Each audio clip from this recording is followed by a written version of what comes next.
এই সংবাদটি নিয়ে আপনাদের সামনে দাঁড়াতে হবে, এটা আমরা কখনো ভাবিনি। আমরা এবারও আশা করছিলাম ঠিক আগের মতোই আবারও তিনি সুস্থ হয়ে উঠবেন। আমরা ভারাক্রান্ত হৃদয়ে ইতিমধ্যে আপনারা শুনেছেন ডক্টর শাহাবুদ্দিনের ঘোষণা।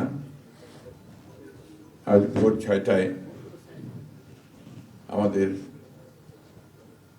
গণতন্ত্রের মা, আমাদের অভিভাবক, আমাদের জাতির অভিভাবক আমাদেরকে ছেড়ে চলে গেছেন। ইন্না লিল্লাহি ওয়া ইন্না ইলাইহি রাজিউন। এই শোক, এই ক্ষতি, এটা অস্বাভাবিক, অপূরণীয়। এই জাতি কোনোদিন পূরণ করতে পারবে না। যে নেত্রী তার সারাটা জীবন জনগণের অধিকারের জন্য, কল্যাণের জন্য তার সমগ্র জীবনকে উৎসর্গ করেছিলেন, সেই নেত্রী দেশনেত্রী বেগম খালেদা জিয়া আমাদের মাঝে নেই। এটা আমরা যারা তার সহকর্মী এবং রাজনৈতিক কর্মী, আমরা এটা ভাবতে পারি না।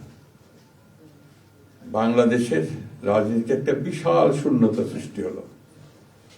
তাই নয়, পৃথিবীর গণতান্ত্রিক আন্দোলনে একটা বিশাল শূন্যতা সৃষ্টি হলো।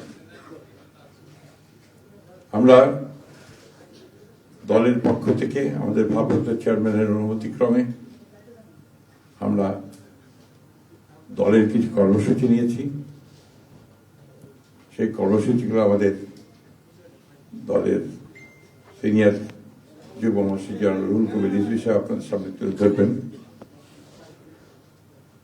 সরকারের প্রধান, এই কেয়ারটেকার গভর্নমেন্টের প্রধান প্রফেসর ডক্টর মোহাম্মদ ইউনূস আমাদেরকে ফোন করেছিলেন সাথে সাথে, এবং ইতিমধ্যেই তারা সিদ্ধান্ত নিয়েছেন যে 10টার মধ্যেই তারা স্পেশাল ক্যাবিনেট মিটিং করবেন।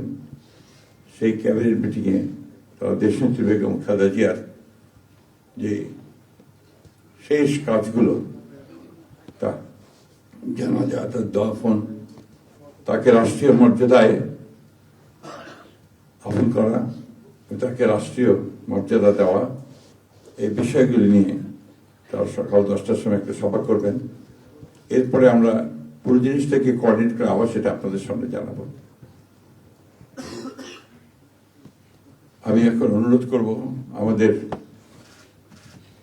দলের সিনিয়র যুব মহাসচিব জনাব রুহুল কবির রিজভী, তিনি আপনাদের সামনে দলের কর্মসূচিটা জানাবেন। এটা হচ্ছে আপাতত এখনই নেওয়া কর্মসূচি। এরপরে আমাদের একটা স্ট্যান্ডিং কমিটি মিটিং হবে 12:30টার দিকে। সেই মিটিংয়ে আমরা আরো বিস্তারিত কর্মসূচি গ্রহণ করব। আর সরকার যে সমস্ত কর্মসূচিগুলো তার সঙ্গে কোঅর্ডিনেট আমরা করব, এবং সেই বিষয়গুলো আমরা আপনাদেরকে পরে জানাবো।